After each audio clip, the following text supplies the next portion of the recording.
Okay, at this time, I would like to call to order the September 24th, 2020 meeting of the Bristol Borough Board of Education Directors. And could everyone, just want to make an announcement that this meeting will be conducted live, but also in a virtual format via Zoom technology. As with previous board meetings, this process is permissible under and consistent with applicable state Pennsylvania code, school code, the Sunshine Act, and the Bristol School District policy provisions. And public access for participation in the meeting can be accomplished per the instructions that have been provided. So with that, can we all stand to salute the flag?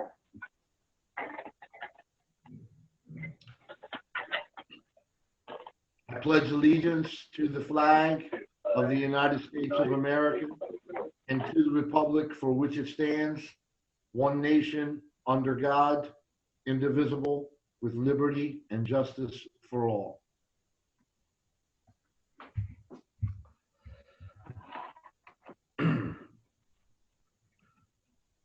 Okay, Jen, do you want to take a roll call vote for attendance? Yes. Hold on. Okay. Mr. Cullen, Yes. Mr. DeMarcus, Here. Ms. Paglione. Here. Mr. Poliafico, Here. Mr. Parolo, Here. Mr. Poplawski, Mr. Rusin, Here.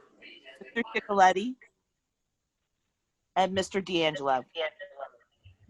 I'm here, and with the attendance being taken, I'd like to also inform the public that the board met earlier before this meeting in executive session to discuss some legal matters, and we were able to get it done and set up this meeting in time. So I just wanted to make that announcement. So go to item number 3, which we approve the agenda with said addendums or table items. I don't believe there are any addendum. So could I get a motion to approve the agenda? Motion. Mr. Poliafico, how about a second? Second. Second by Mr. Cullen. Hey, Jen, to save time, I'll do the roll call, okay? Okay, let's do it. Mr. Cullen? Here. Yes. Yes. Mr. DeMarcus? Yes. Ms. Paglione?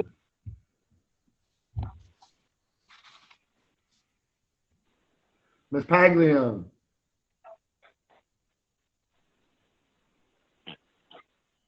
We'll come back. Mr. Poliafico? Yes. Mr. Parolo?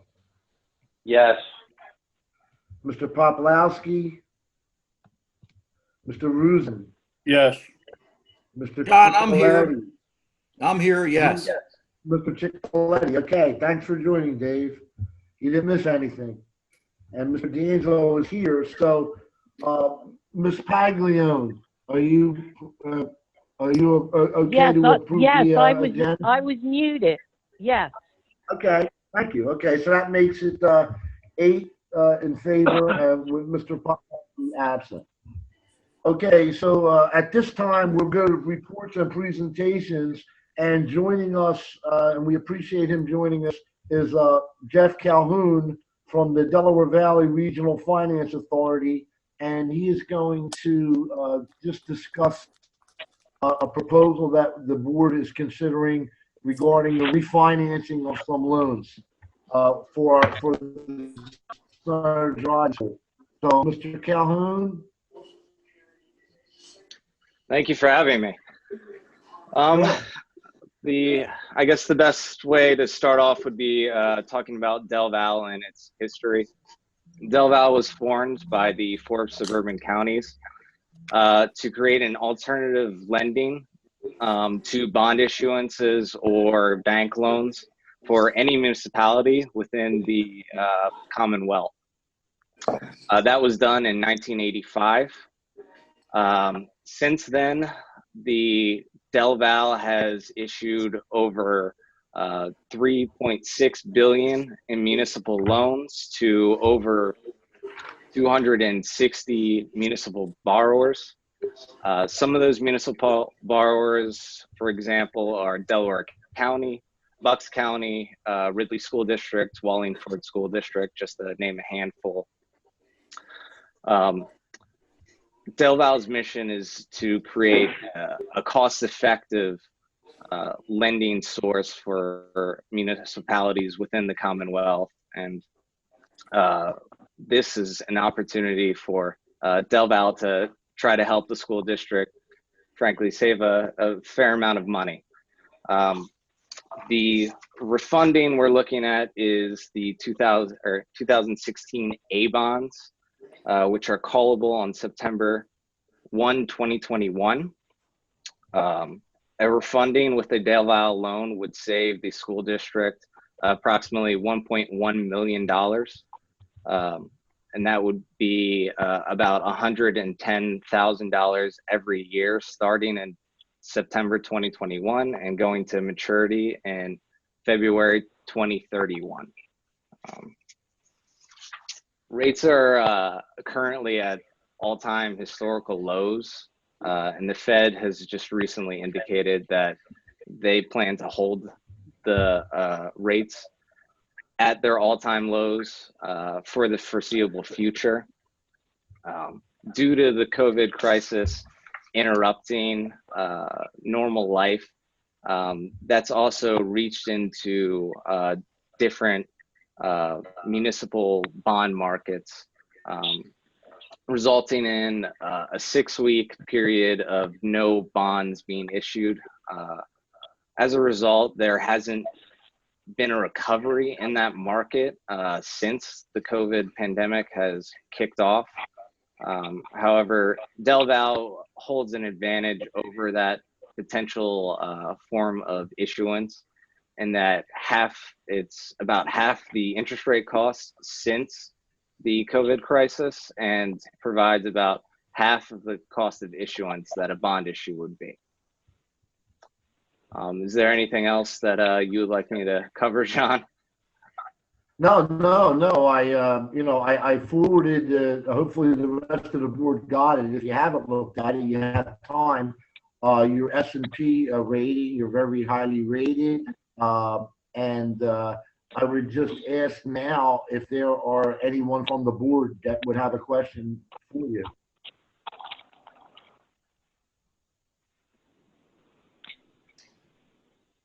Okay, well, like I said, you laid it out pretty clearly. Chris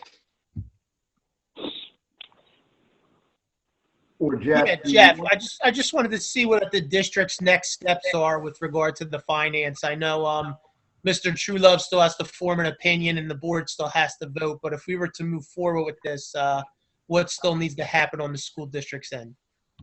Absolutely. So Chris sent along an application and an application workbook, which is really how the process starts with Del Val. We can aim to have a resolution for any of the October meetings. That's perfectly doable.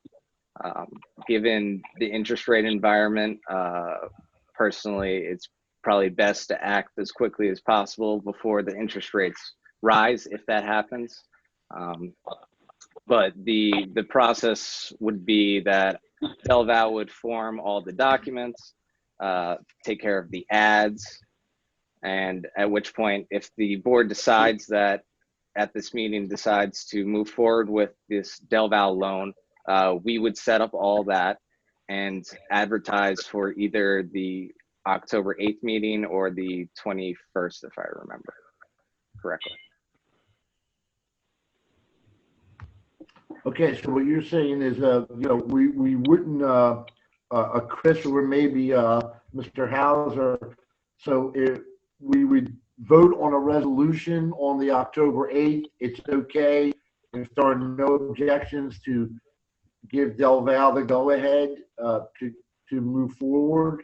and plan on voting on this on the 8th. Or we also have a meeting, I believe, on the, the 22nd, maybe, of October? When is our next meeting in October? The 8th, 19th? 8th. The 28th? Okay, we could do it either way. I guess my question is, if we gave the go-ahead now, is that asking too much of you to have it done by the 8th? Or can we just, I hear what you're saying, the quicker we do, the quicker we can lock in the rate. And that's pretty much a paramount thing for us. But unless any board members have any objections? Mr. D'Angelo, I think you just need to check with the solicitor because I think they have to form an opinion. And I Yeah. know Mr. Truelove was working on that. I just don't know if that's going to be ready by the 8th. But I mean, I'll let Mr. Hauser speak to that. I believe the opinion of this office will probably be best served by coming on the 22nd of October. That would give us some time. I know Mr. Truelove has some matters to Okay. attend to. Okay. But my point would be, so without that opinion, we can't go forward, or can you get everything ready, Jeff, and we shoot for that date, and then on that date, it really becomes an official deal? Once we Whatever vote the on it. board feels comfortable with going ahead to doing. The 8th is fine on Del Val's side, but the 22nd is also fine.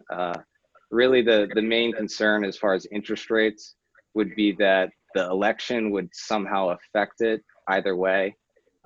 That's really the tail wagging the dog as far as interest rates. That's what, at least from my opinion, I would fear a raise in interest rates would be a result of some election result or non-result, whatever that might be.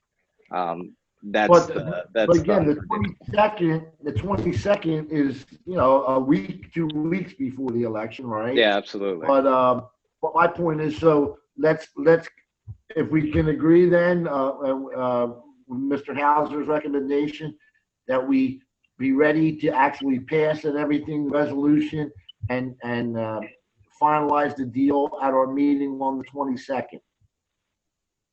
And we will need to look into the advertising requirement just to make sure you have the window. I know that we have, 29 days or 28 days after tonight. So Yeah. I don't know if DVP, Jeff has an opinion on that in terms of the timing of the ad, but. At least for approving, for the board approving to go ahead and advertise, there's no dead act requirement saying that we needed to approve now, so that we have no issue with going ahead for either date.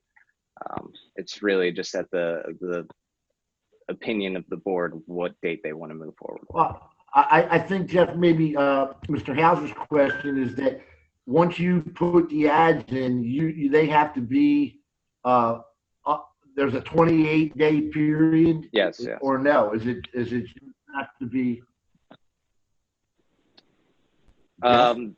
Sorry, you broke up a little there, but I think I got the gist of what you were saying. The advertisement wouldn't be done until about a week before the actual meeting. So whether that's the 8th or the 22nd, we would have it timed so the advertisement would be within the Dead Act regulations for either meeting. So either meeting from Del Val's point of view is completely doable. Okay, so Mr. Hauser and Mr. Truelove will work with Chris, and let's shoot for the 22nd to make it all official.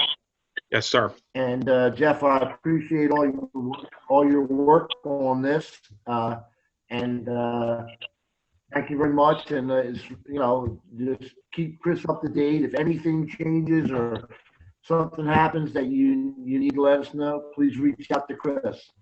Absolutely. Thank you so much. Thanks, Thank Jeff. you.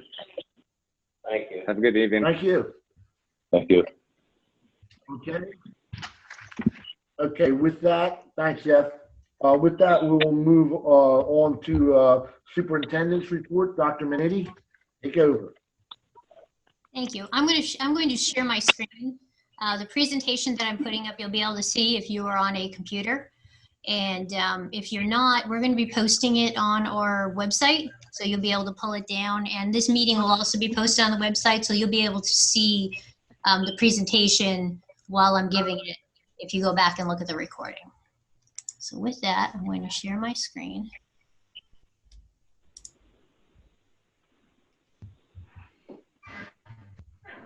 Okay. Mr. D'Angelo, can you give me a thumbs up if you can see that? Beautiful. All right, because I have you on my screen here. Okay, I'm going to just put my camera to off. Just move this over here.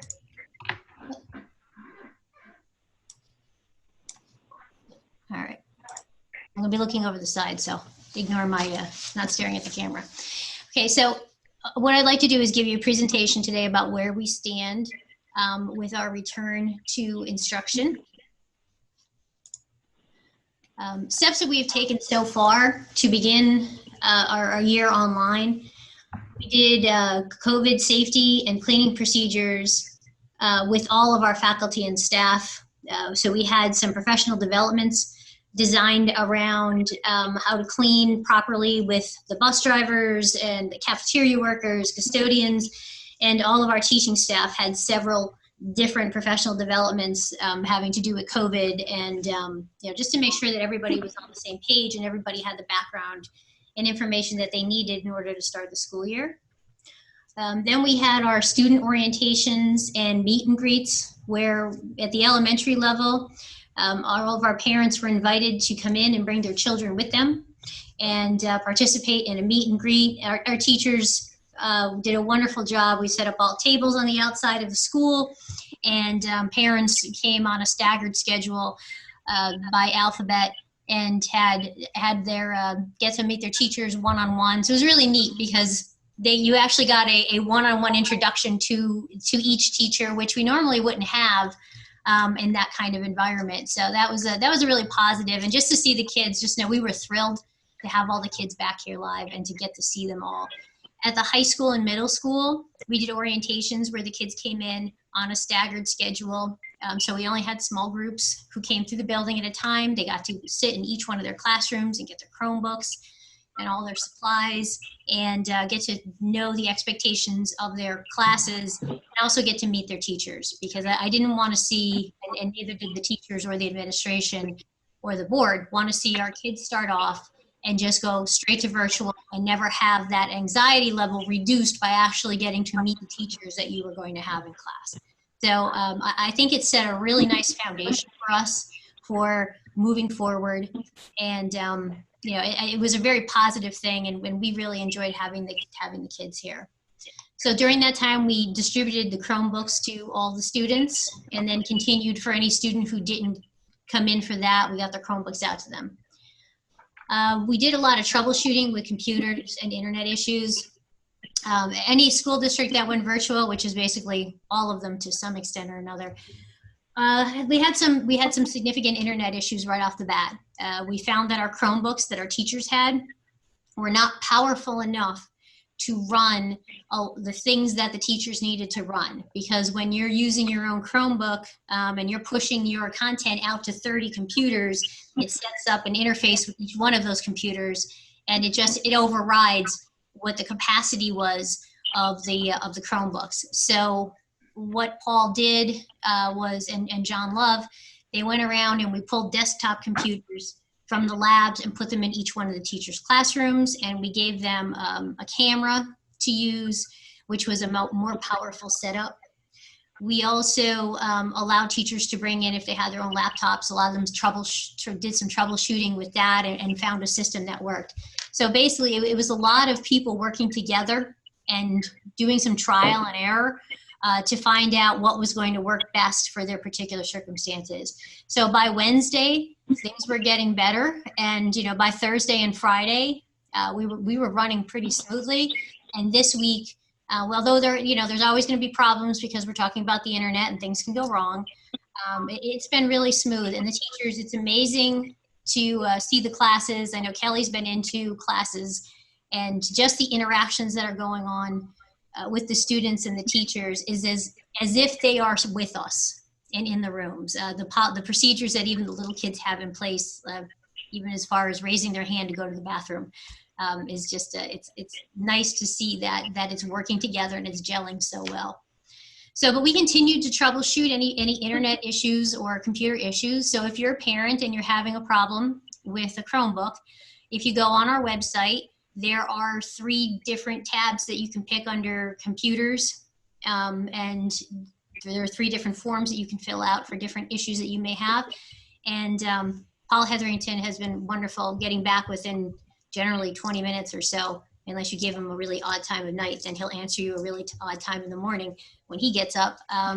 He's been going through and filling all of those requests from parents, and we're making sure that if kids have an issue, if their Chromebook has a problem, whatever, we have another one ready to go, so they can come and pick that one up, and then he troubleshoots the computer that's here, and then we use that and give that out again. So it's been, the system has been put in place. It's starting to really work well, and we're very happy about that.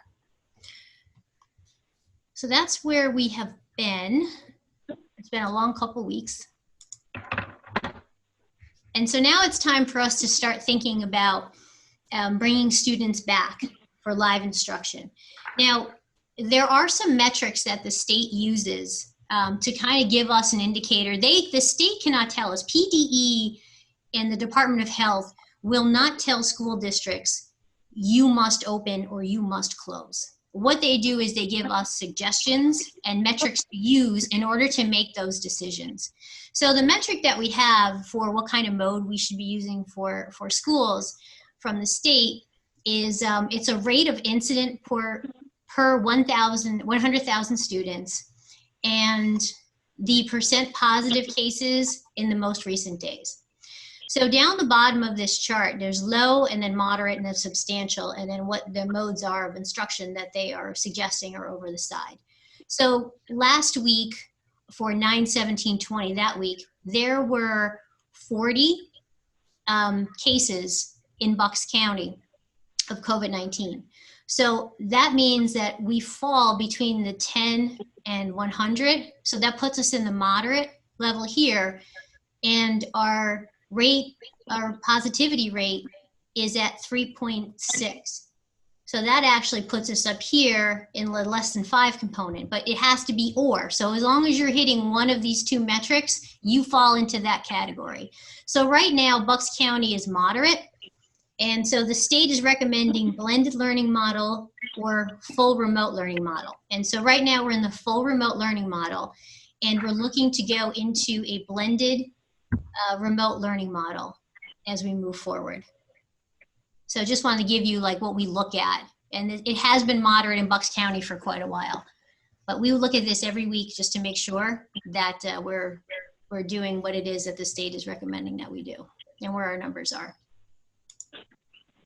Okay. So our next step was to ask parents what their opinions were about bringing their students back. We really need to have solid numbers, because everything we do moving forward is going to be based on how many students we have who will be live in our classrooms and how many will stay virtual. So this is very important. If we have any parents out there who did not fill out the survey yet, please fill out the survey. But because we're going through and we're marking every single child as to where it is that parents would prefer them to go. Now, right now, and this is only, it says child 1 because it's a metric for, depending on how many children you have is how many you would fill out in the survey. But just to give you an indication, right now, and this is a pretty common number for each one of the children, we're at about 35%, 35.6. So 36% of parents would like their children to stay virtual.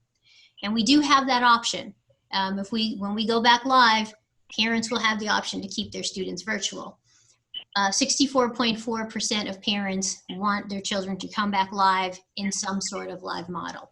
So we'll now go through and do the tracing of each one of these. We'll contact any parents who did not fill out the survey by tomorrow and find out what their mode of education they would like to have.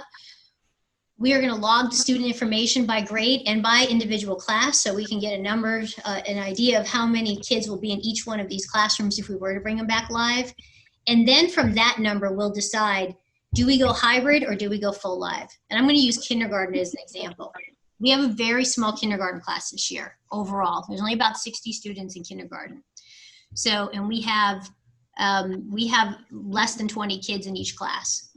So if a third of those students stay virtual, we will definitely be able to bring back the kindergarten students and spread them out so we can have live instruction 4 days a week instead of just doing 2 and 2 on a hybrid model.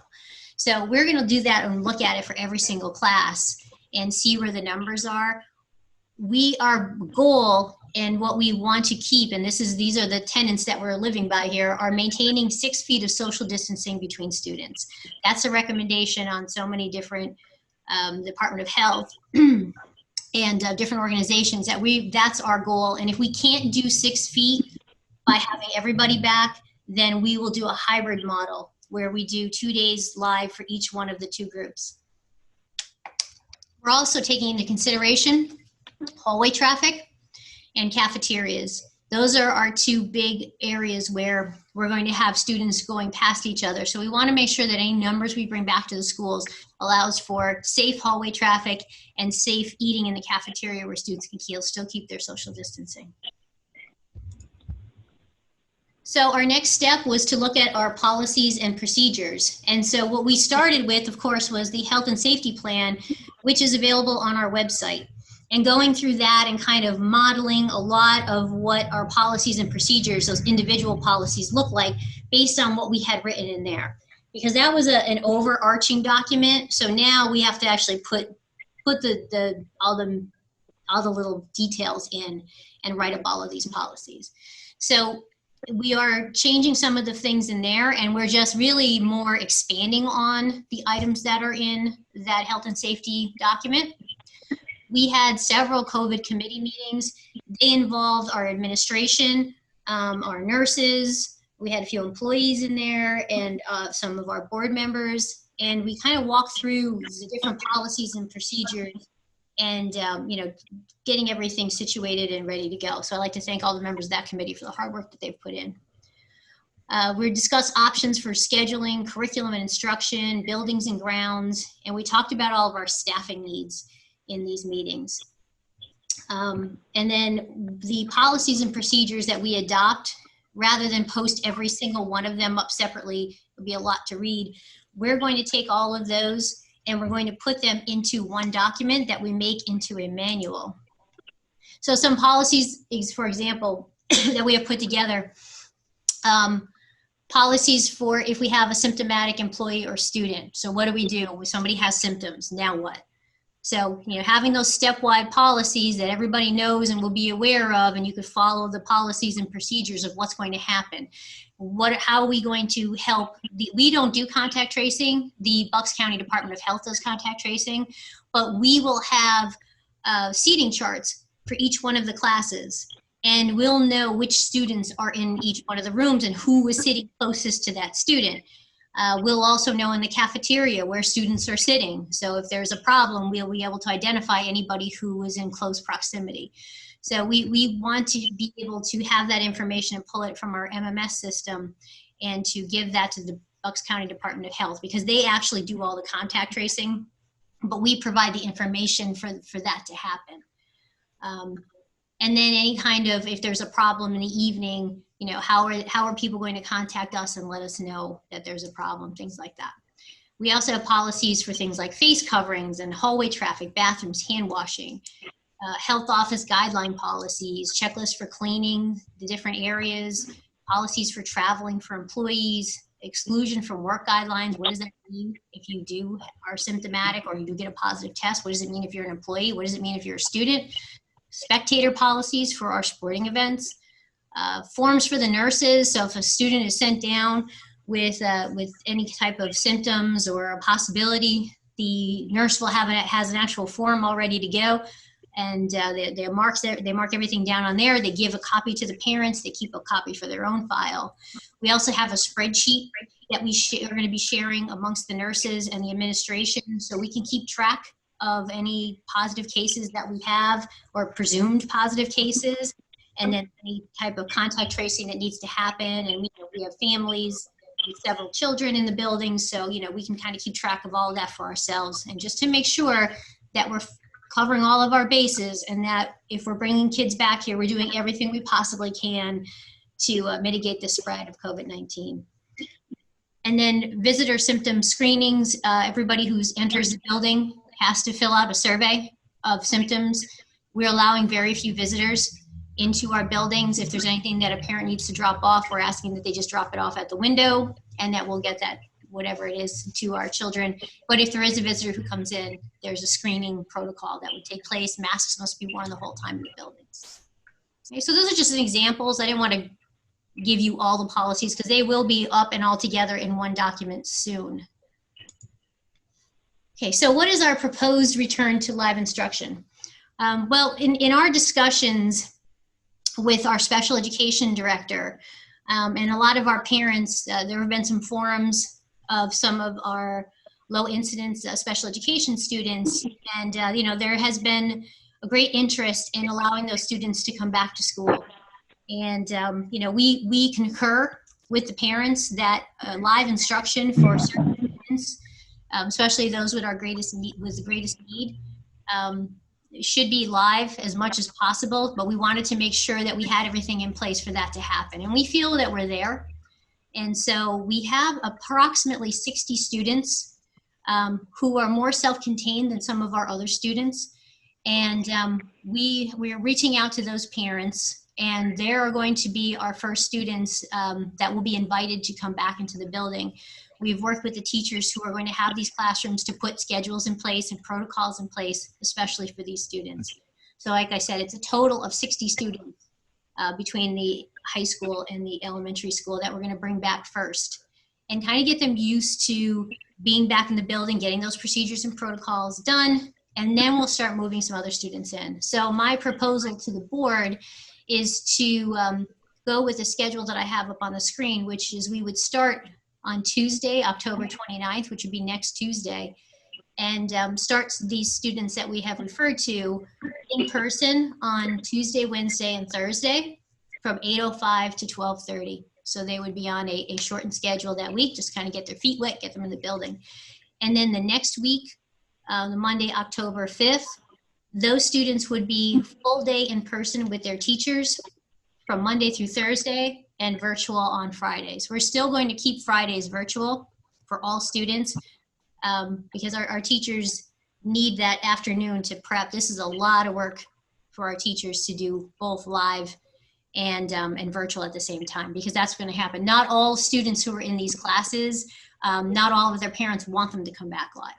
So the teachers will have a portion of their students who will be virtual. At the same time, they're teaching these other students live. So they'll be our first ones to test out this new model and work out some of the bugs of that. So then moving into the next week, which starts Monday, October 12th.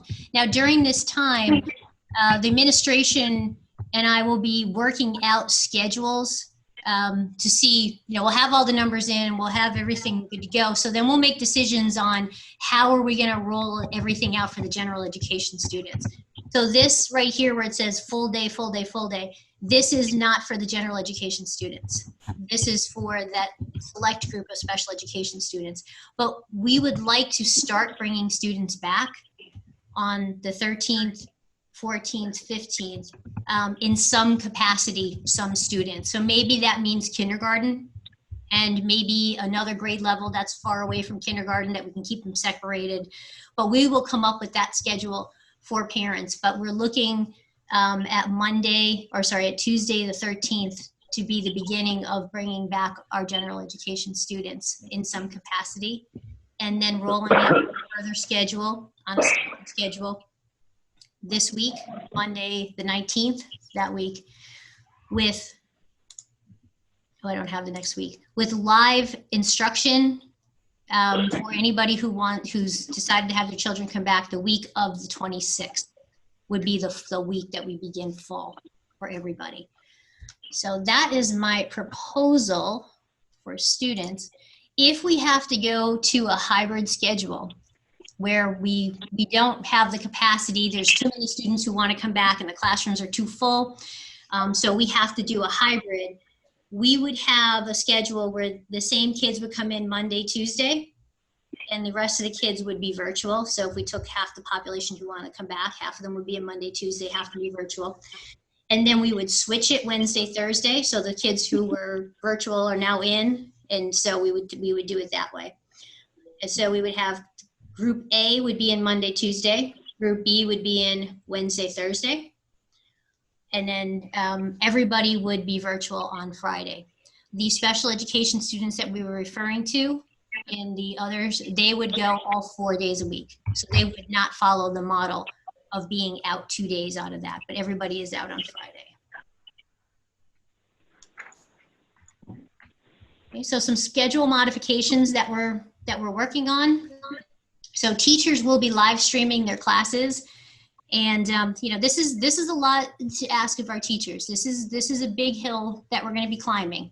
Getting our students on virtually and getting that all up and running, that's all one piece of the puzzle, and that's why we wanted to start there, because the next step then is that combination of students are live and I have some kids who are virtual, and how do I manage that in a classroom? And like I said, we have wonderful teachers here, but it's going to take a little bit because that's not an easy thing to do.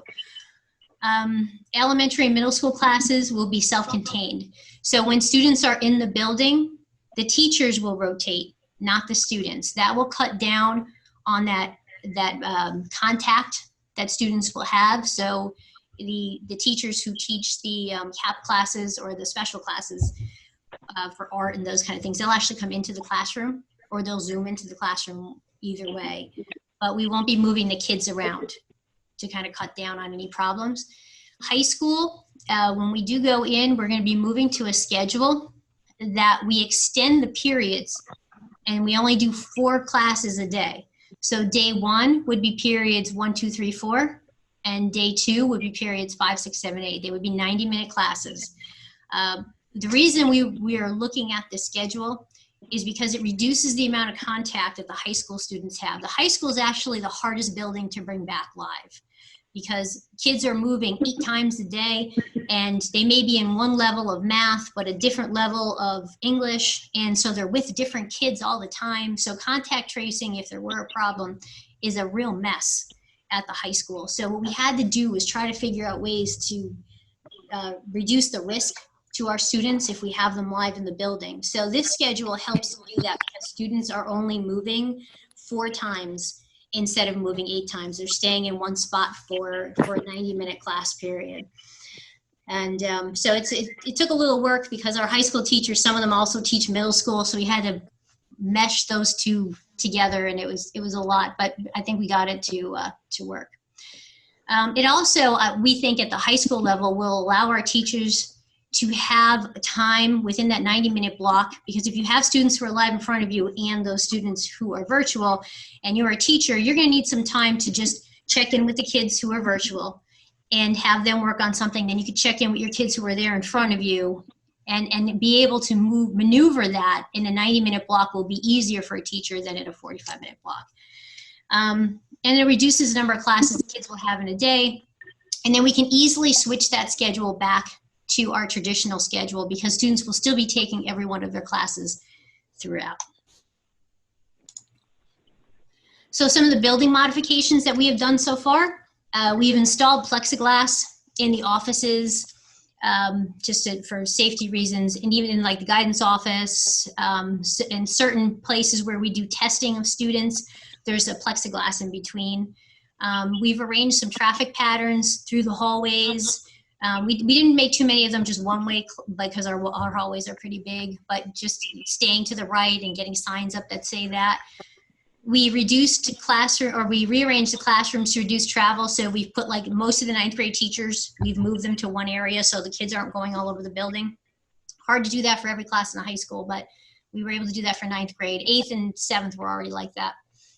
Cafeteria seating is modified for 6 feet distancing. Classroom seating has been modified for 6 foot distancing.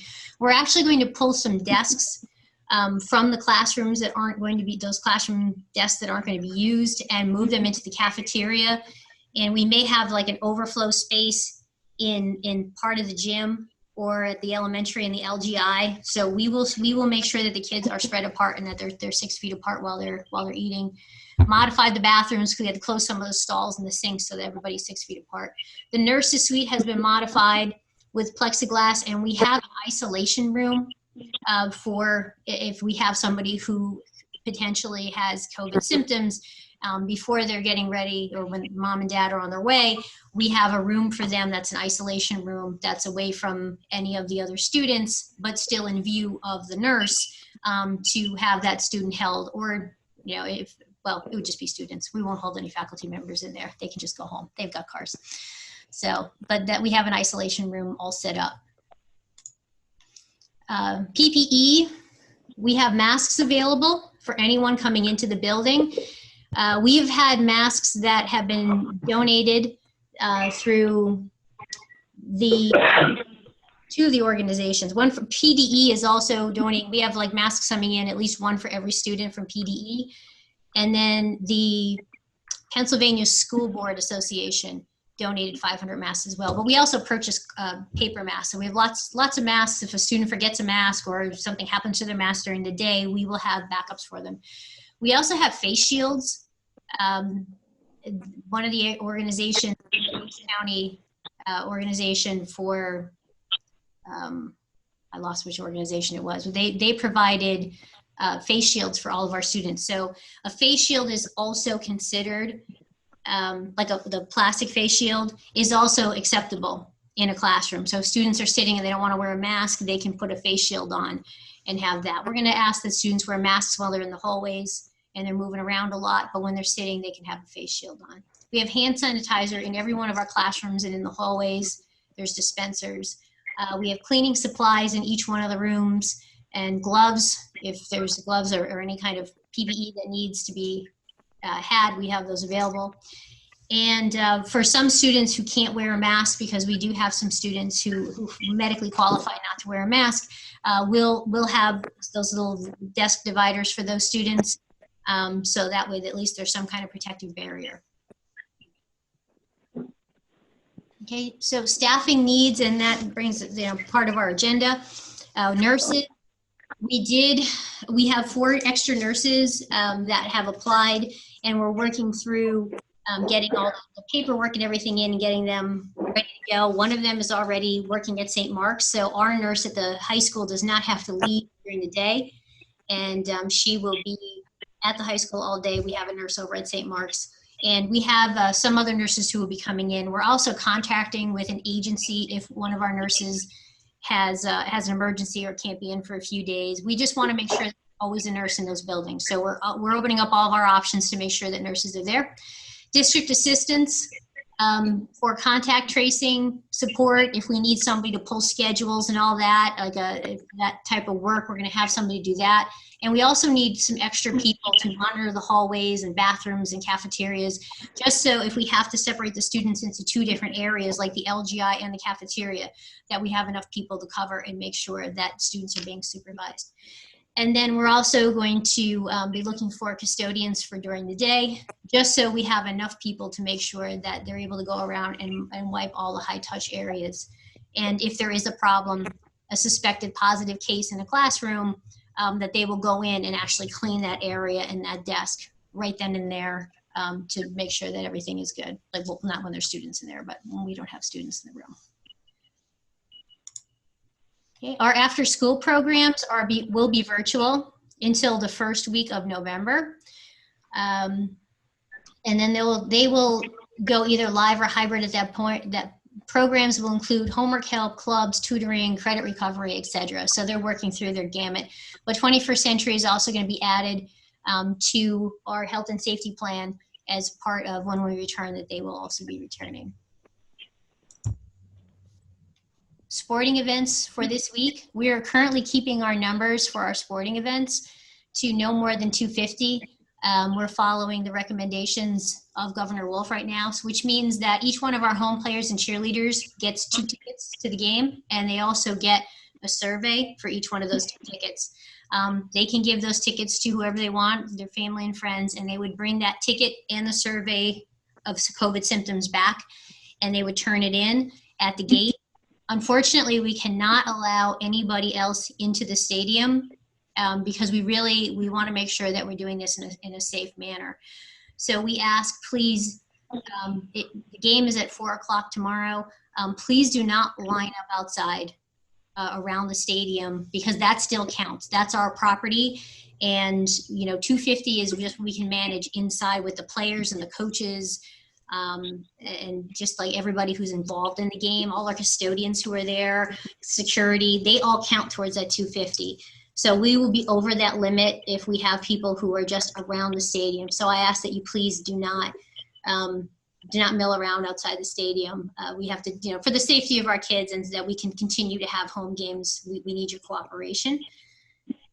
Stands are going to be marked for social distancing, and masks must be worn the whole time. Okay, and that is the end of my presentation. Just at this time, just to follow up a little bit on sports, I'm going to ask Mike Lawley if he is on the call. Yep. Okay. Could you talk a little bit about the camera system that we just put in place? Sure. So we were able to get cameras from the National Federation of High School Network. One is in the gymnasium, which we'll be using on the winter season, and we have one mounted outside on the football field. They are automatic. We don't need anyone to run them. They follow the play. We've used it today for the first time with our field hockey game, and we're hoping, it all worked well. It looked pretty good that I saw. So the games can be streamed. However, it is a subscription service on the NFHS network. I believe the price is $10.99 a month for a subscription. And with that, you can get all of our home games and also any games around the country that's on the NFHS network. So even if we have away games where the school is part of that network, they'll be able to see. So, I don't know if you have any questions regarding that, but if you want to subscribe or get to that site, it's the nfhsnetwork.com. You search out Bristol High School, Pennsylvania, Bristol High School, and our events will come up. Once you try to click on an event, of course, it's going to ask you to subscribe. However, if you are able to wait a little bit, when the game's over, a few hours after the game, we're going to be able to post that on our school website, hopefully on our school channel. I haven't really nailed that down with the network yet, but we will be able to see replays for free, a few hours after the game. That's it. Thank you, Mr. Lawley. And that's the end of my presentation, Mr. D'Angelo. John? John? John, you're on mute.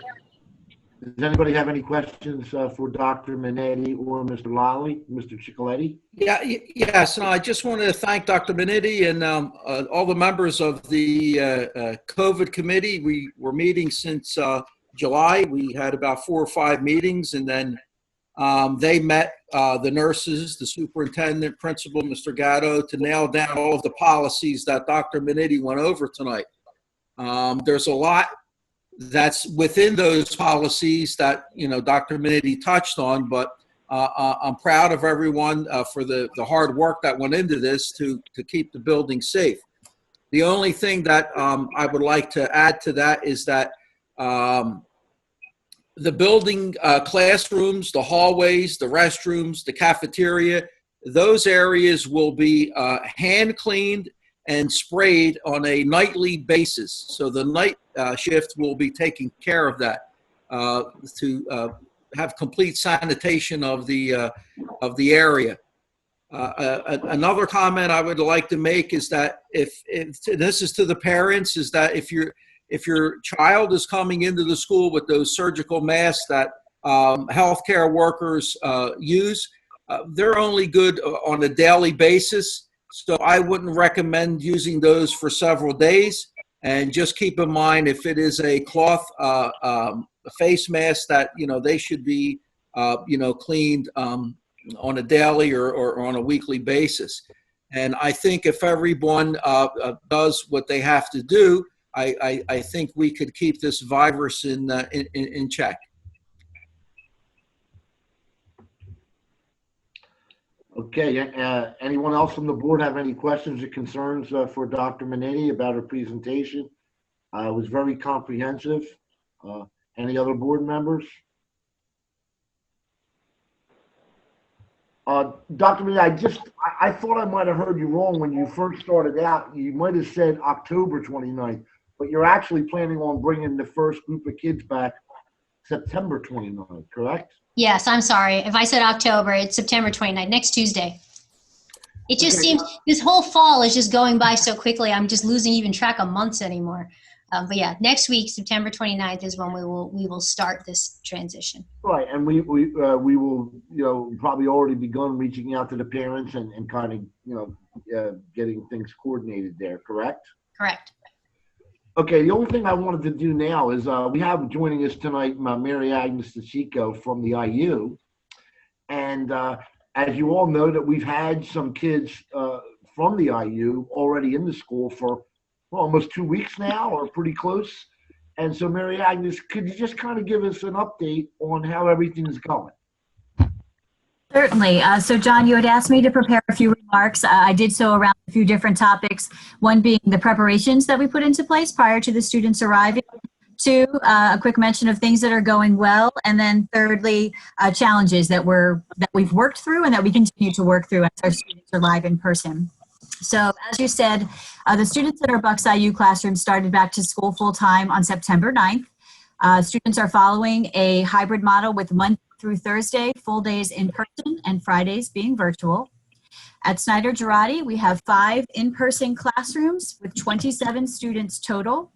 And at Bristol High School, we have 3 in-person classrooms up and running with a total of 19 students in that building. So some things that we did in preparation, many of these things it sounds like Dr. Minetti mentioned in her report, but providing PPE kits to all staff, hand sanitizer, paper towels, spray cleaner, face masks, face shields. Also providing, of course, classroom cleaning supplies, sanitizer and face masks for students as well. We do have sign-in and sign-out sheets at the entrance of each of our classrooms. Again, as Dr. Minetti mentioned, to support contact tracing should that need arise. We have sanitation stations with hand sanitizer located in our high-touch areas near the copy machine, near the laminator, and also in our classrooms. We've arranged our classrooms to support that 6-foot social distancing to the best of our ability. We've also purchased bins for each student so that we can, to the degree feasible, keep items separate, student belongings separate from those of their classmates.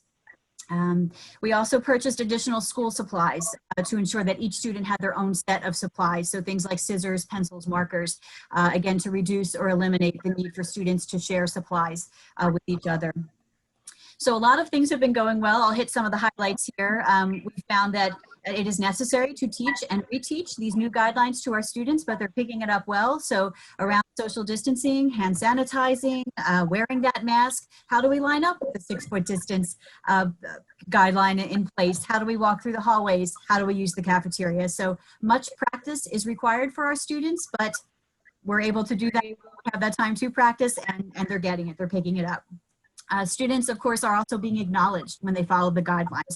So we build that in when their directives are followed. There's a ton of verbal praise, reinforcers, rewards. Many of our students have behavior plans, or we certainly have class-wide behavior plans, so we're able to build those incentives into those plans.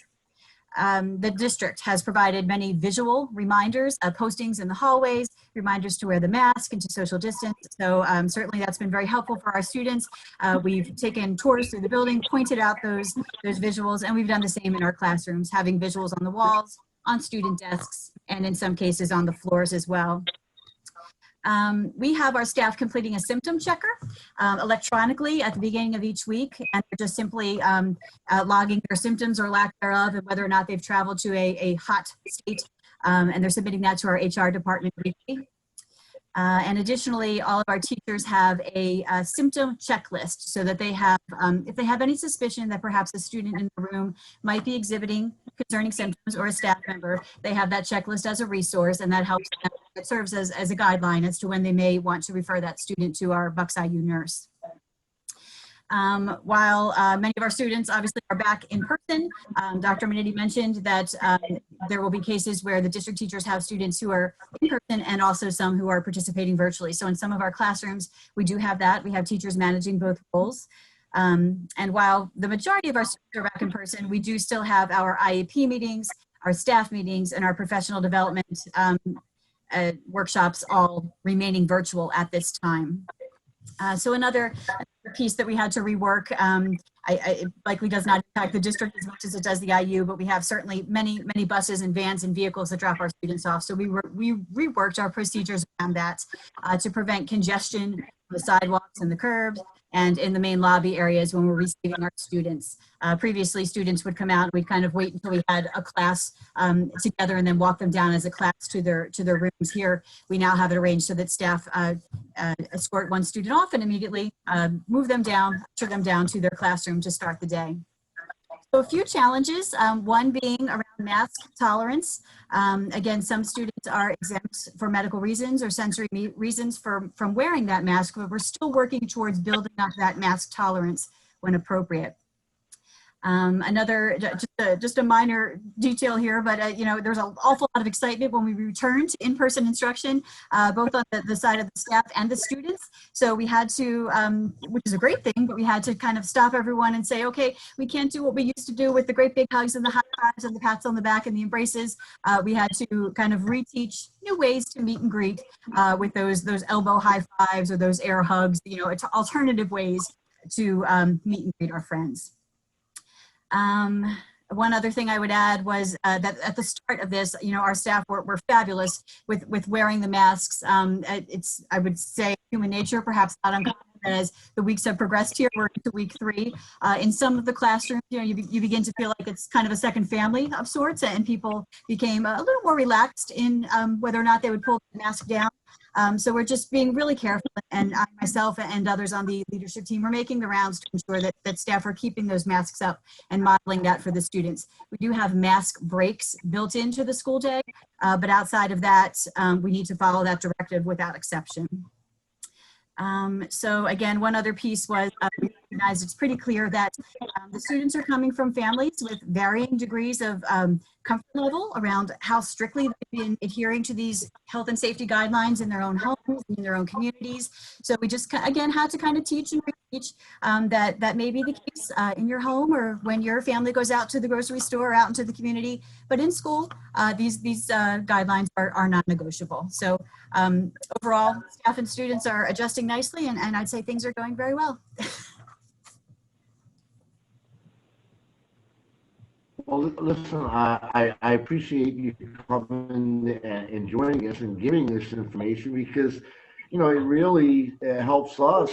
Lots of good things that you've taught, and I think the mask breaks is something, you know, things that you never think about, like telling kids that way you can't give your friend a hug, things that we take for granted, and all these things are going to help us.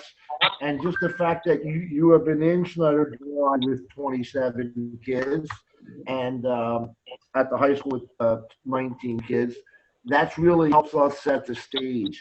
So we're thankful for your helping us out, and we appreciate your feedback. And I think it just puts us on one step closer to solving this entire puzzle. So I appreciate you, Agnes. You know that, and thank you so much. So I guess again, I'll just run it by the board before we move on to our public participation. Does anyone from the board have a question for, again, Dr. Minetti, Mary Agnes, or Mr. Lally? And I'll take that as a no.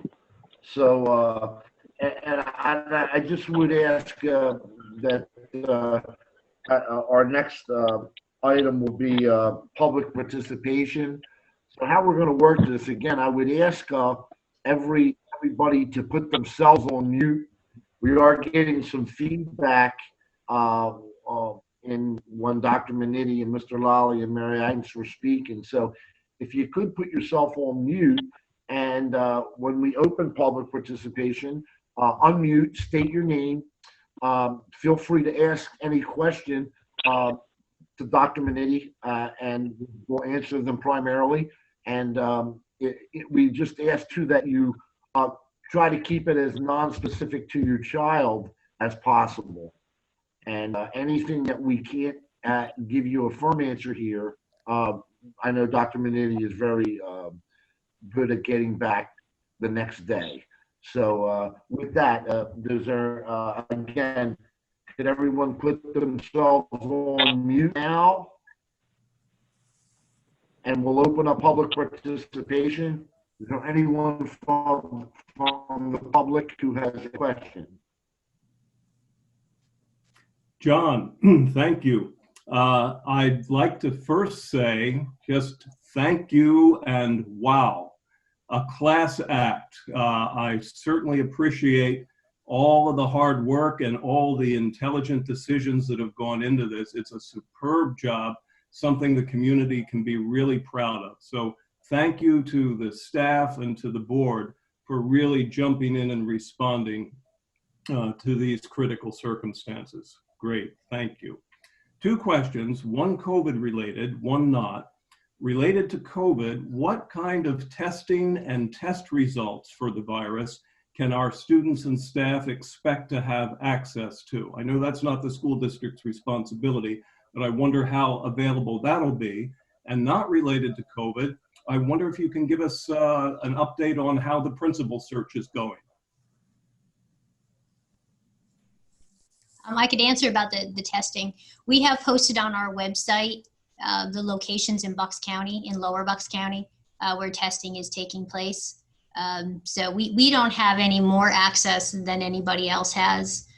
So, you know, we're hoping that as rapid tests become more prevalent, that the more testing sites will be set up with these rapid tests. And if we can get some that we can actually have in our building, we would be more than happy to have them here. And then, you know, just because that would certainly be very, very helpful.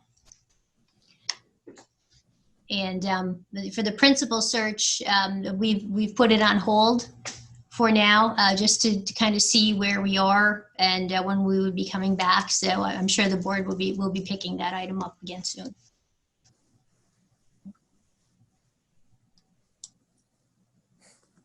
Okay, and that was Jim Fine. And thank you, Jim, for your kind comments. And again, you're right. Dr. Minetti and her team and our teachers, our employees, everybody has really come up with a plan that it is really unique to Bristol. And it's what we really needed. And there are a lot of other districts that are doing things. Some of them are back full time, some of them are not. But really a lot of thought, a lot of effort, a lot of hard work, and all with the knowledge that, you know, things could change tomorrow. So we've got a plan here that really gives us flexibility, but is addressing the basic fundamental need that we need to get our kids back, and all of our kids. And I think that we're doing it in a very pragmatic and a logical and the safest possible approach. So again, I would concur with you, Mr. Fine. And with that, anyone else, public participation, questions or concerns?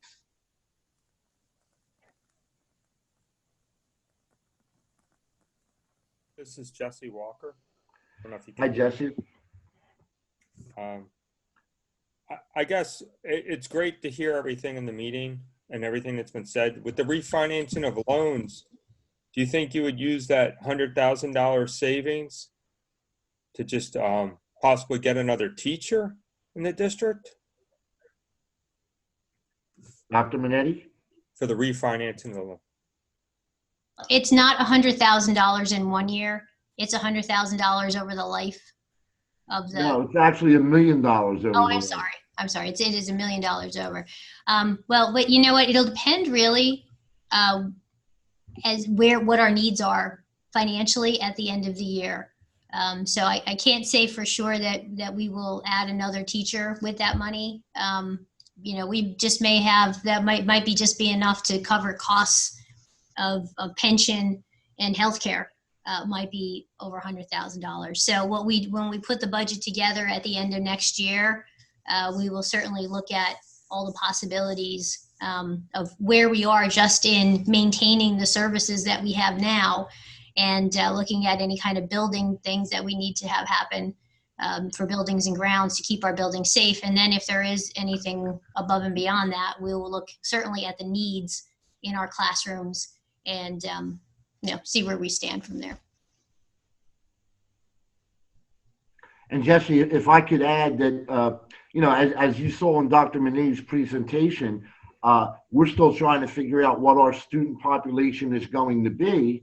And right now, it's, the numbers are kind of rounding in the form, but there could be a situation where we are able to add if we don't really get the expected number of students coming back live. When Dr. Manetti and Mrs. Rosado put their heads together and see if there are any excess capacity, or if there's any things that we could do by combining the virtual and leveraging that there may be a possibility, but at this time we really have to see how this shakes out. Remember, we're used to having close to 1,300 kids alive in person. And now, I think the way it stands now, it could be maybe a little bit more than 800 or 900. So I promise you, and I know that Dr. Manetti and Mrs. Rosado will work once they have an exact number of how many kids we really need. That's something that we'll definitely look at. I just want a different question. Sure. That all makes sense what you guys said.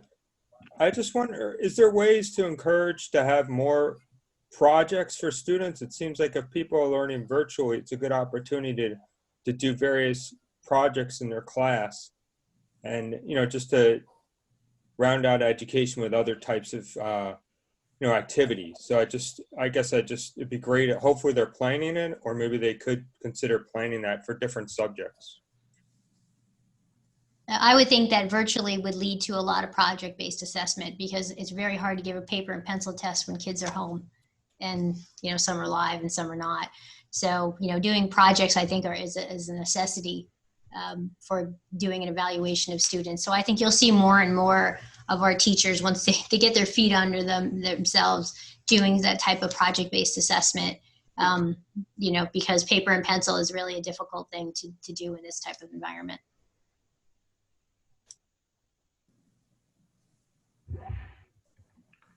Okay, Jesse, I hope that answers your questions, and thank you.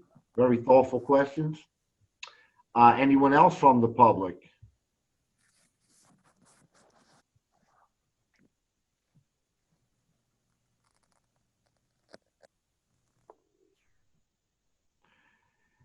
Anyone from the public? Okay, we will have a. Yes. Go ahead. Hello.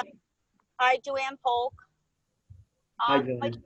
Hi, my question is, if and when, the students that are going to go back to the learning support classes and autism support classes, if they do have recess, what would that look like? I might have missed that. And would they be wearing masks outside, or would that be when their mask break is? I heard the lady from the IU say they have mask break. Is that when they get mask break? I missed part of the question. Are you asking if mask breaks would be when they're on recess? Correct. Okay. They would be two separate things. Mask breaks would be breaks in the classroom in a more controlled environment, where students would be able to take their masks off as they're 6 feet apart from one another. We don't want we don't want to take the chance of when kids are running around out during recess, keeping them far away, 6 feet away from each other while they're out there. We will have them going out by class and separated from one another. But even within that class, we would really prefer if students kept their masks on during recess. But it's something that we're gonna live and really get a good feel for how that's working out. But a mask break is actually a break in the classroom during the day. Okay, thank you. Thank you. Anyone else from the public?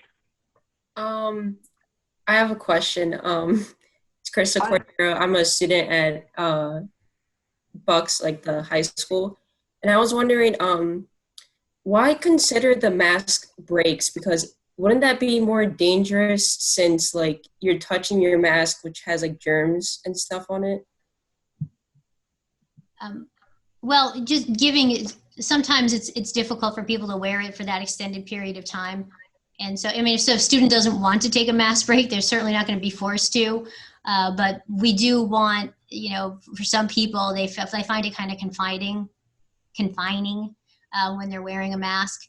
So we do want to allow that opportunity. And that's supported by the Department of Health as well, to allow students to take mask breaks, but only under certain circumstances. People have to be 6 feet away from each other. And that there can't be a lot of movement in the classroom during that time. But it's more for people who have that claustrophobia a little bit after a while with the mask, and they feel they need to take it off just to be comfortable. Okay, thank you. You're welcome.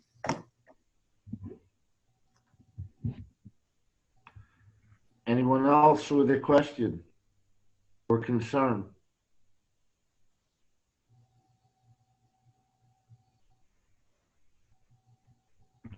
Okay, well, we'll have another session toward the end of the meeting. And if no one has anything now, hopefully if something comes up, feel free when we have our second public participation session. And with that, I'd like to move on to our item 5, routine monthly business. Mr. Chicoletti, are you still here? How about if I read? Yes, I am. I am here. Okay, I'll read the motion. I could read it. Okay, go ahead. Make the motion. So routine monthly business, approve the minutes for June 25th and August 27th, 2020 meeting. Approve the list of bills for September 2020. Approve the treasurer's report for August of 2020. Motion made by Mr. Chicoletti. Could I get a second? Second. Second by Mr. Cullen. Could everyone please mute their phones? Non-board members, please mute your phones. Okay, any questions or concerns from the board?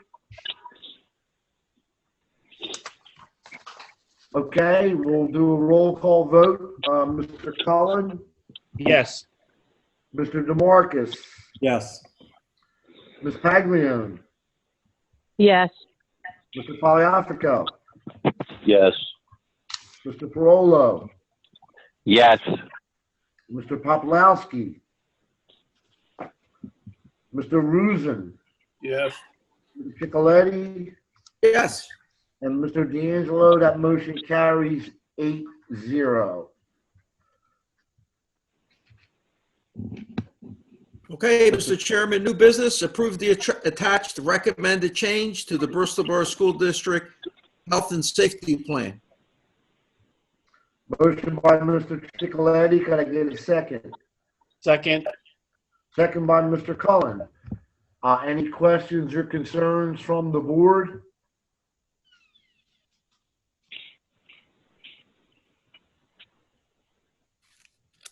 And again, Dr. Minetti, we probably would expect to be having this as an agenda item in the foreseeable future.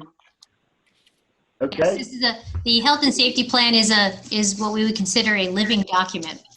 So as we add policies and procedures, we will keep adding to the health and safety plan. Okay. We'll do a roll call vote. Mr. Collins, Yes. Mr. DeMarcus, Yes. Ms. Paglio, Yes. Mr. Poliafico, Yes.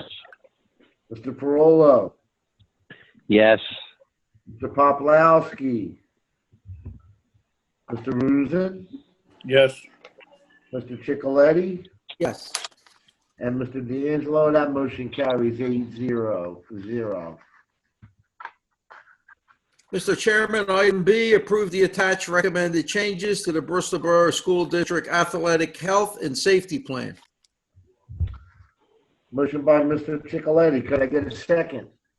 Second. Second by Mr. Cullen. Any questions or concerns from the board?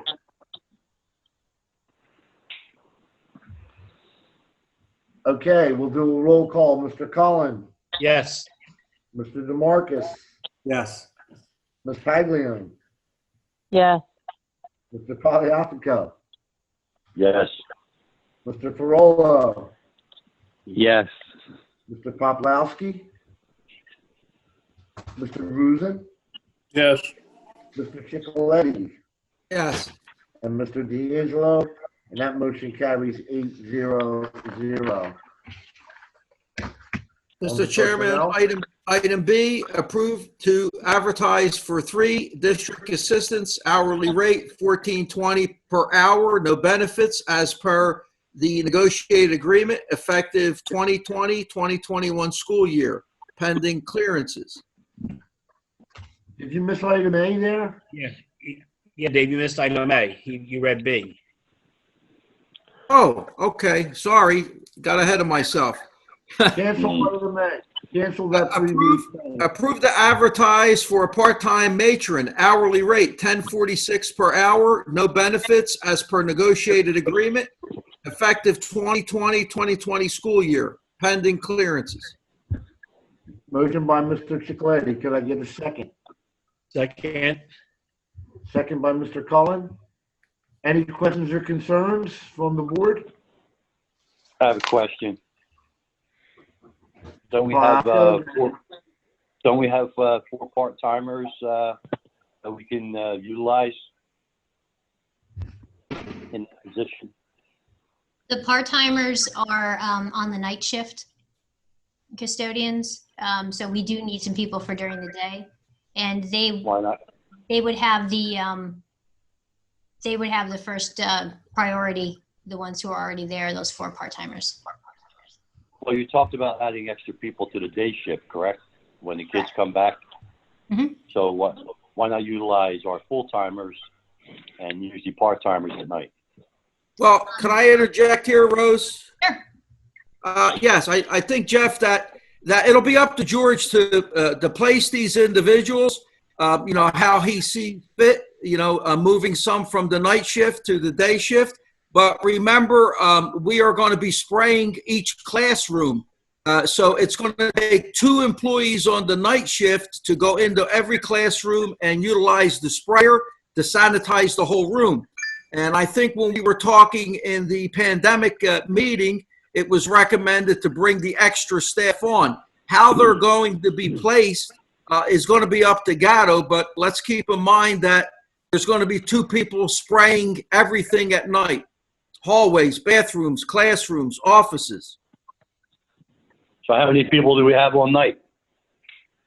I'm not 100% sure, but remember, as we functioned under normal circumstances, we had those individuals just doing their regular cleaning of the room, taking the trash out, just cleaning the room. Now every desk, according to Mr. Gatto, will be wiped down along with spraying.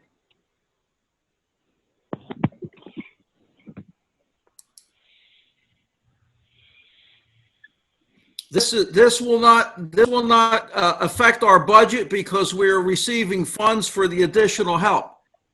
So, for example, if we have 4 individuals per se at the high school that are working night, 2 of them would have to be removed from cleaning areas to spray. We have 4 part-timers, permanent part-timers. Chris, do you have any numbers, Chris, as far as bodies? Yeah, so we have 5 part-timers that work both schools plus 3 full-timers at night, so that's 8. But during the day, which Dr. Menini's alluded to, is we only have about, I think, 3 or 4 full-timers, and that's it. And that's more the need is during the day. But you're right, we would be able to offer them, if they wanted to come on day shift, they could certainly do that, and we could switch them off based off of seniority. But the rate is different. See, that's a different rate for those part-timers. I understand about the rate and the union workers. I understand that.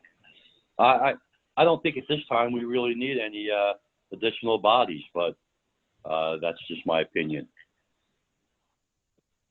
Well, I just have a question. Is this person the pay gonna come from the COVID money?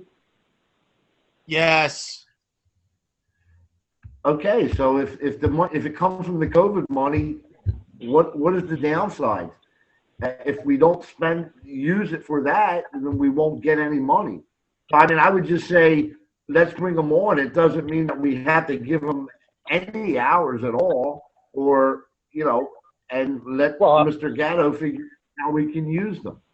I think the extra people should be on day work, and then any additional help should be added to the night shift. Well, that's what Mr. Gatto is going to do. Yeah. It's up to him to place the individuals. This was all in the pandemic plan. He had asked for additional employees. He will deploy them. We're just giving him the additional employees. I have to look at the numbers again as far as actual physical bodies, but that's where I stand. Okay. But Jeff, there's a lot of additional cleaning that's being done in the school during the day and at night. You know what I mean? So we had the spray machine, Steve. I mean, yes, during the day too, Jeff. There's a lot of cleaning that's going to be. We had this. Oh, for disinfecting, we had the spray machines. All that money we just spent on all those chemicals and the dispensers. All right, let's move on, and we'll see where it falls. That's all. That's fine. Okay, so let's go to a roll call vote. Mr. Collins, Yes. Mr. DeMarcus, Yes. Ms. Paglione, Yes. Mr. Poliafrico, At this time, no. Mr. Ferrolo, Yes. Mr. Poplawski, Mr. Rusin, Yes. Mr. Chicoletti, yes. and Mr. D'Angelo is a yes. That motion carries 7-1-0. Item B, Mr. Chicoletti. Okay. Approved advertise for 3 district assistants, hourly rate $14.20 per hour, no benefits as per negotiated agreement, effective 2020-2021 school year, pending clearances. Motion made by Mr. Chicoletti. Can I get a second for that motion? Second. Mr. Cullen, thank you. Any questions or concerns regarding these 3 positions? Just to jump in real quick, that these positions will also be paid through the federal money we're receiving for COVID. Okay, any other questions or concerns from the board?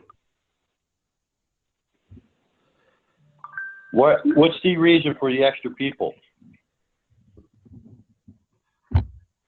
We're going to need extra people for monitoring the cafeteria, the hallways, the bathrooms, traffic, of students, dismissal. And so it'll be people to do that, and then to help out with any kind of, if we do have any sort of positive cases or presumed positive cases, to help with the contact tracing, going through all of the class lists and the seating rosters to help out with getting that information to Bucks County IU. So they're actually going to be paid a little bit more than custodials, right? Part-timers? They'll be paid whatever the rate is in the contract. I think, is there anything in the contract pertaining to this situation? The district, what is that? District How'd you come up assistants, with that?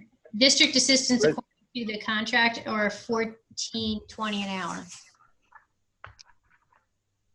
And that's what you're going to hire him as? Yes. We looked at all the options and that was the most economical. Okay. So, along with this, the pay going, I mean, for hiring these people here, is that sanitation supplies, that $27,000, is that coming from the federal money also? Yes. Yes. Okay, just wanted to know. Yep. Thank you.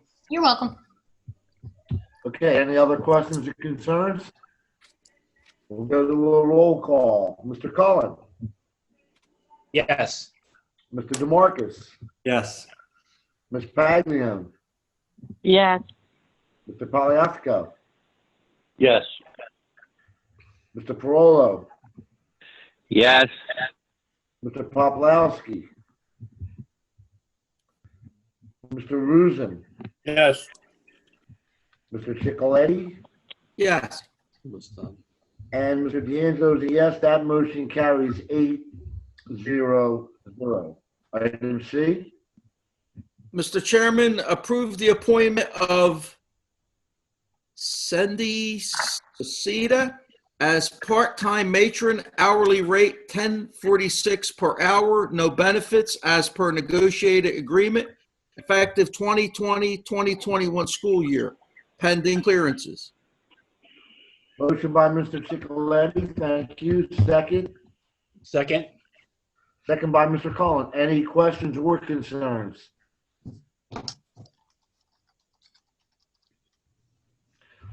Okay, let's get to a roll call. Mr. Cullen, Yes. Mr. DeMarcus, Yes. Ms. Paglione,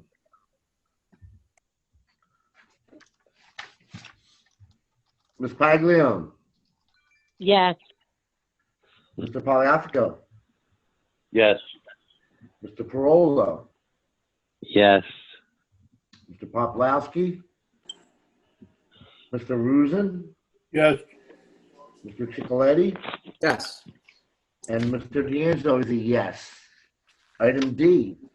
Mr. Chairman, approve to appoint the following day-to-day substitute teachers, $90 per diem, no benefits, effective 2020-2021 school year. Krista Art, Beverly Halley, Ann Lane, Trevor Leone, Doreen McVan, Angela O'Brien, Wayne Robiton. Motion by Mr. Chicoletti. Can I get a second? Second. Second by Mr. Cullen. Thank you. Any questions or concerns here?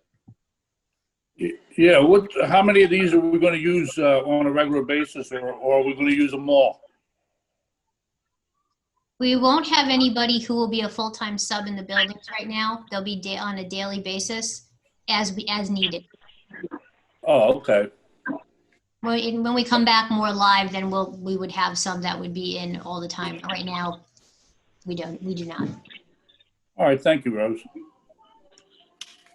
Okay, any other questions? And I would just comment that it's nice to have 8 people, all right, or 7 people, because I know that, certainly many districts are struggling finding teachers to replace ones that have retired or taken leave or have taken sabbatical. And substitutes are really hard to come by. And just looking at these names, these are some Bristol graduates, some former teachers. And so I know that makes Kelly, on any given day, once we get back full time, that you'll be using most of these. So it's nice to know that we have a deep bench here. So with that, let's take a roll call vote. Mr. Cullen. Yes. Mr. Collins, yes. Mr. DeMarcus. Yes. Yes. Mr. Paglione. Yes. Mr. Poliafico. Yes. Mr. Parolo. Yes. Mr. Poplawski. Mr. Rusin. Yes. Mr. Chicoletti. Yes. And Mr. D'Angelo is a yes, so that motion will carry 8-0-0. again, we're going to plug in one last shot at public participation. Is there anyone out there in the public who has missed the first round that would like to ask a question of the board on any of the agenda items or any of Dr. Minetti's proposal for reopening?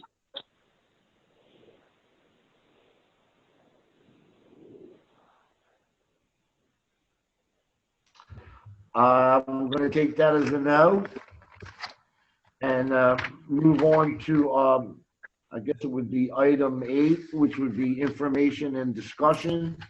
Our next public meeting is scheduled for Thursday, October 8th. And quickly to go around the horn, Mr. Collin, you have anything? Yes, I just want to once again thank the administration and all the people that are really working hard to do this. I know the teachers are working hard and the administration is doing a fantastic job. And I just want to once again thank them for all the work. And by the way, the pole barn looks great over there. All the work that's done over there looks fantastic. Just to let you know, Al, you did a good job. Thank you. Thank you. Mr. Collin, thank you. Mr. DeMarcus. Just to echo what Steve said, I mean, great job for all the teachers and staff. I mean, it's really not easy, and you guys are really doing a great job. Thank you to Rose and Kelly, and just stay safe, and looking forward to getting the kids back. Thank you, Nunzio. Mr. Paglione. No comment at this time. Thank you. Thank you, Ms. Paglione. Mr. Poliasco. I just want to echo off the same things that the previous member said. Rose, thanks a lot for all your hard work. Staff, George and Robbie and Kelly and everybody, you guys are doing an outstanding job. I know it's frustrating, a lot of questions and things from parents and everybody else, but you know, keep on doing what you're doing, and it's going to work out fine. Thanks again. Okay, thank you, Mr. Poliasco. Mr. Parola. Yeah, I guess I want to echo the same thing. I'd like to thank Dr. Rose, Kelly, Chris, and all the people that were in that pandemic meeting, the teachers. They really did a good job coming together with these ideas and getting everything together. So thank you again, Dr. Rose, because you really did explain everything so that nobody really had any questions, because you really laid it all out. So, and I guess that's all I have. And I'd like to thank Mike Lawley for the presentation on the camera thing too. So that's all I have. Okay, thank you, Mr. Parola. Mr. Rusin. Yeah, I want to just thank Rose and Kelly also, and especially Chris McHugh. I think he's doing an excellent job, and have a good night. That's it. Thank you, Mr. Rusin. Mr. Ciccoletti. Yes, just thank the pandemic committee. A special shout out to the nurses who worked very hard on this, and we had some help from one of our employees who was involved in healthcare that helped us write these policies. And, you know, the pandemic committee meetings maybe have lasted for an hour and a half, but the real work went back to the administration. I'd like to see how thick that manual is when it's presented. I'm going to estimate that maybe at least 3 inches thick, Dr. Minetti. It'd be like having an old phone book. Yes, well, you summed it up in 10 minutes, but I believe it's thorough. And like Mr. Parolo said, it was so thorough that there's really no question. So good job. Thank you. Okay, Mr. Ciccoletti, thank you. Yeah, I just want to just bring up one other point too, and I know Dr. Minetti, you could kind of throw the numbers, but through all of this, we have continued to feed several hundred of our students, and each and every day, even though they pick it up on other days, but we have continued to do that, and that's one of the critical components of our mission. And so I just want to thank all the people in the cafeteria staff And finally, I want to thank all the parents who have joined us tonight and all the for your patience and for your input. And hopefully, we're on our way to reopening and getting back full time. And in the meantime, if there's anything between now and October 8th, something that you feel we need to know, I know that Dr. Minetti, her phone is always open. And there are still some minor things that we're working out, but we can't do it without the parents. A perfect example tonight is the survey. That survey, knowing which kids are coming back and which aren't, and eventually which kids may want to come back, that's really critical to every decision that we make. So we appreciate the parents getting involved. Maybe that's one of the great positive things that has come out of this entire pandemic. So thank you everyone for your patience. And I'd also like to thank Mr. Hauser for joining us tonight. And it's always good when Hill Wallach sends the C-suite guy, you know? My pleasure, Mr. President. Okay, and if there's no other business to take care of, I would ask that we get a motion to adjourn. I'd like to make a motion. I think that was Mr. Rusin beat you, and Mr. Cullen will use you as a second. And with that, Yes. meeting is adjourned.